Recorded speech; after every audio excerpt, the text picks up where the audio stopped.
Universe તો આપણી સાથે વાત કરે જ છે, આપણે જ સમજતા નથી.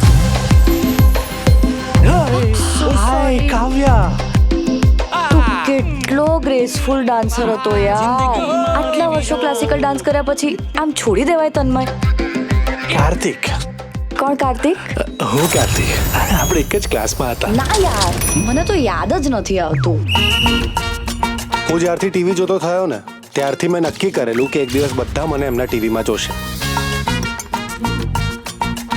પુરુષ પ્રજા બે છોકરીઓ વચ્ચે વહેંચાયેલી છે, એક મનમાં અને બીજી સામે. તું મારી હેલ્પ કરીશ? હા બોલ. વાત કરવી છે, કેફેમાં આવી જા ને. હાલો કાવ્યા.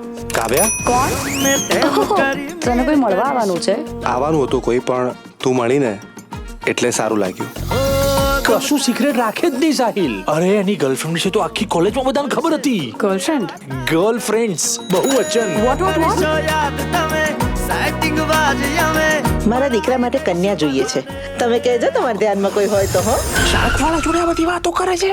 તું સાહિલ પર ફોકસ કર, તારા ઘરનું હું જોઈ લઈશ. કાવ્યા બેટા, પપ્પા શું કરે છે? જે બિચારાઓ પાસે દારૂની પરમિટ ના હોય ને એમને દારૂ પહોંચાડે છે પપ્પા. લે મારો ગુડ બોય, આઈસ્ક્રીમ ખા. હા મારો છોકરો.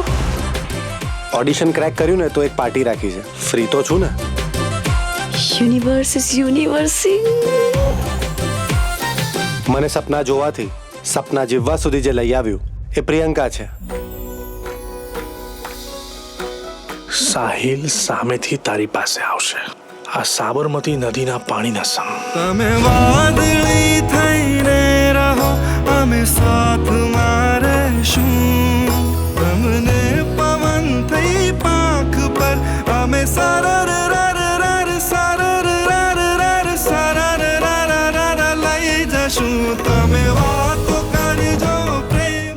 જ્યારે તમને કોઈ ગમે ને ત્યારે જરૂરી નથી કે સામેવાળાને પણ તમે ગમો. કોઈ નામ સરનામું પૂછે, અમે તો કહીશું પ્રેમ. હવે આંખ મીચી એ જ કરવું છે. બે જણને હોય ને એ પ્રેમ, માત્ર એકને હોય એ વહેમ.